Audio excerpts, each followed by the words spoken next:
அதாவது நற்கருணை மூலமாக தான் மீட்பு என்ற நம்பிக்கை உங்களிடம் இல்லை என்பதை அங்கே வெளிப்படுத்தி விடுகிறீர்கள். எனவே நீங்கள் தேர்ந்தெடுக்கப்படாதவர்களாக மாறிவிடுவீர்கள். அழைப்பு பெற்றவர் தான், நீங்கள் கத்தோலிக்கர் தான், ஆனால் தேர்ந்தெடுக்கப்பட்டவரே அல்ல. தேர்ந்தெடுக்கப்பட வேண்டும் என்றால் முழுமையாக நற்கருணை ஆண்டவரை நம்ப வேண்டும்.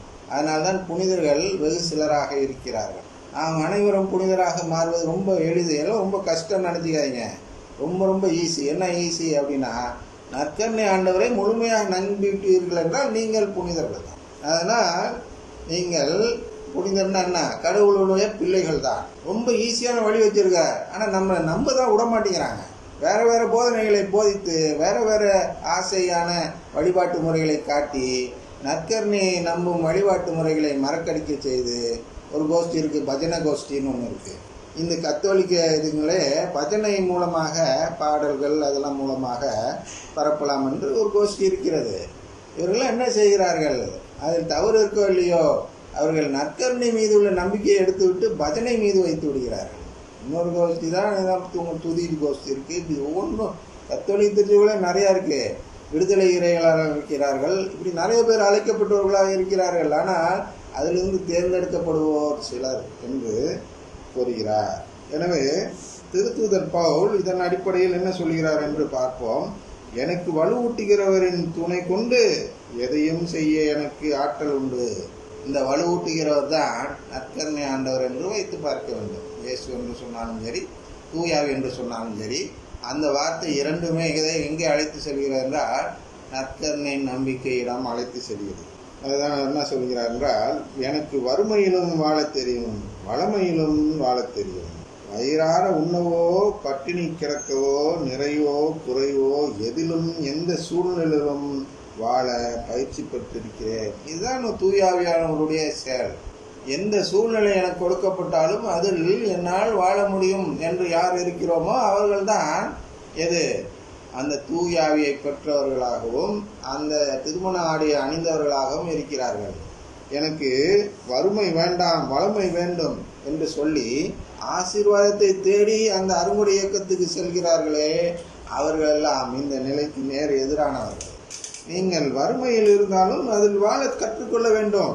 அதுதான் தூயாவியான கற்றுக் கொடுப்பார். இங்கே வா, என்னிடம் வா, அதுக்கப்புறம் நான் உன்னை வளமையை மாற்றுகிறேன்னு சொல்றவர் தூயாவியானவரே அல்ல. அதான் சொல்கிறார். என்ன சொல்கிறார், உங்களுக்கு நாளைய வசனத்தில் என்ன சொல்கிறார் என்று பார்த்தால், அடையாளமே கொடுக்கப்படாது. யோவானின் அடையாளத்தை தவிர வேறு அடையாளம் எதுவும் கொடுக்கப்பட மாட்டாது என்று லூக்கா நற்செய்தி 11வது அதிகாரத்தில் 26 32 வசனங்களில் கூறுகிறார். அடையாளம் காட்டி அழைப்பவர் தூயாவியானவரே அல்ல. புரிஞ்சுக்கணும். அருங்குடை இயக்கம் என்பது அடையாளம் காட்டி அழைக்கும் இயக்கம், அடையாளத்தை காட்டும் இயக்கம் என்பதுதான் அருங்குடைகள் என்றால் அடையாளங்கள்.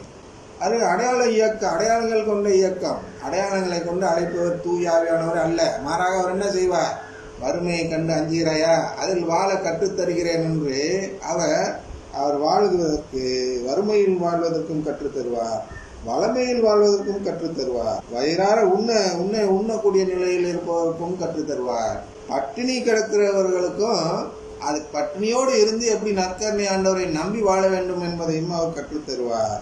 நிறைவோ குறைவோ எதிலும் எந்த சூழ்நிலையிலும் எப்படி நற்கருணை ஆண்டவர் மீது நம்பிக்கையோடு வாழ வேண்டும் என்பதற்கு பயிற்சியும் கொடுப்பார். இதெல்லாம் பெற்றுக்கொண்டவர் தான் இந்த பவுலடியார் என்று சொல்கிறார். பெற்றுக்கொண்டேன், பயிற்சி பெற்றிருக்கிறேன். எனக்கு வலுவூட்டுகிறவரின் துணை கொண்டு எதையும் செய்ய எனக்கு ஆற்றல் உண்டு. இதெல்லாம் எப்படி எனக்கு வந்துச்சுன்னா, என்னுடைய ஆற்றலை எங்கிருந்து பெற்றேன், அந்த தூயாவியானவரிடம் இருந்து பெற்றேன். அந்த நற்கருணை ஆண்டவர் மீது உள்ள நம்பிக்கையால் நான் பெற்றுக்கொண்ட அந்த தூயாவியானவர் இருக்கிறாரே, அவர் தான் இதையெல்லாம் கற்றுத்தந்தார். என்னை வல்லமையையும் அடையாளங்களையும் தேடி ஓட செய்யாமல் என்ன செய்தார், இதில் எப்படி நான் நம்பிக்கை இழக்காமல் வாழ்வது என்பதை எனக்கு கற்றுத்தந்தார். இன்னும் நான் பட்ட துன்பத்தில் நீங்கள் பங்கு கொண்டது உங்கள் நன்மனதை காட்டுகிறது. புரியுதா? அவர் எப்படி துன்பப்பட்டாரோ அதுபோல் நாமும் துன்பப்படுவதில் மகிழ்ச்சி அடைய வேண்டும். நாம் துன்பத்திலிருந்து விலகி ஓட வேண்டும். அதாவது அந்த பாடுபட்ட சிவத்தை தூக்கி போடுறாங்க இல்லையா, அவங்க தான் இந்த துன்பத்திலிருந்து விலகி ஓட வேண்டும். அதன் அப்புறம் என்ன செய்ய வேண்டும்? அருங்குடை இயக்கத்தில் சேர்ந்து ஆசிரை பெற்று நல்ல ஒரு வளமான வாழ்வை வாழ வேண்டும். வறுமையான வாழ்வு இல்லாமல் வளமான வாழ்வை வாழ வேண்டும் என்று இல்லாமல் என்னுடைய துன்பத்தில் அப்படின்னா அந்த பாடுகள் பட்ட அனைத்து புனிதர்கள் இருக்கிறார்கள் அல்லவா, அவர்களுடைய துன்பத்தில் சேர்ந்து என்னுடைய துன்பத்தையும் சேர்த்து கடவுளுக்கு காணிக்கையாக்கும் பொழுது நானும் அந்த குடும்பத்தில் சேர்ந்தவர்களாக மாறிவிடுகிறேன். அதான் சொல்கிறார், ஆயினும் நான் பட்ட துன்பத்தில் நீங்கள் பங்கு கொண்டது உங்கள் நன்மனதை காட்டுகிறது. நல்ல மனசு, அதுதான் கடவுள் தேடுகிறார். என் கடவுள் கிறிஸ்து இயேசுவின் வழியாய் தம் ஒப்பற்ற செல்வத்தை கொண்டு, ஒப்பற்ற செல்வம்னு ஒரு பாட்டு இருக்கிறது அல்லவா, அது என்னன்னு அர்த்தம் தெரியாமல் அந்த பாட்டை பாடுவாங்க அந்த அருங்குடை இயக்கத்தினர்கள்.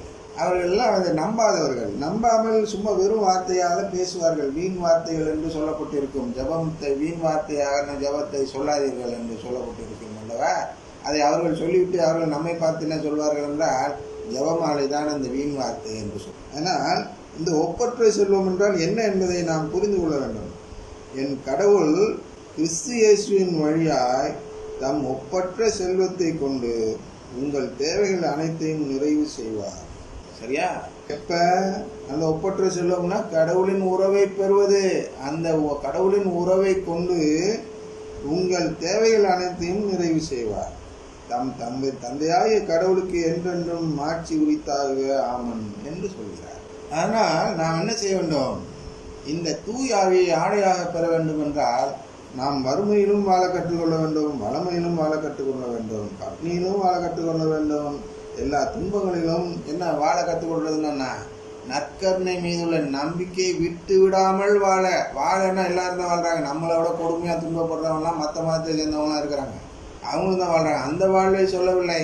வாழ கற்றுக்கொள்வதென்றால் கடவுளின் பிள்ளையாகும் நிலையிலேயே வாழ, அதாவது திருமண ஆடையை எடுத்து எறிந்து விடாமல் அதை அணிந்து கொள்ளும் விதத்தில் இருக்க. அந்த திருமண ஆடையில் புழுக்கம் இருக்கிறது என்று கூட ஒன்றும் இல்லாமல் இருப்பதுதான் அந்த துன்பத்தை குறிக்கலாம். இந்த திருமண ஆடை அணிந்து கொண்டால், நற்கருணை மீது நம்பிக்கை வைத்தால் ஒரு கஷ்டம் வரும், சோதனைகள் வரும். அந்த சோதனைகள் தான் இவைகள். இந்த சோதனைகள்லாம் மீறி நான் நற்கருணை மீது உள்ள நம்பிக்கையை விடாபிடியாக பிடித்து கொள்ள வேண்டும். அதுதான் நீங்க சொல்ற. என் கடவுள் இயேசு கிறிஸ்துவின் வழியாய்னா, இயேசு கிறிஸ்துனா நற்கருணை வழியாய் தம் ஒப்பற்ற செல்வத்தை கொண்டு, அந்த உறவை கொண்டு உங்கள் தேவைகள் அனைத்தையும் நிறைவு செய்வார். அதான் நற்கருணை மீது உள்ள நம்பிக்கையை கொண்டவர்களாக நீங்கள் வாழ்ந்தால் இவ்வளவு தேவைகளையும் அவங்க நிறைவு செய்கிறார்.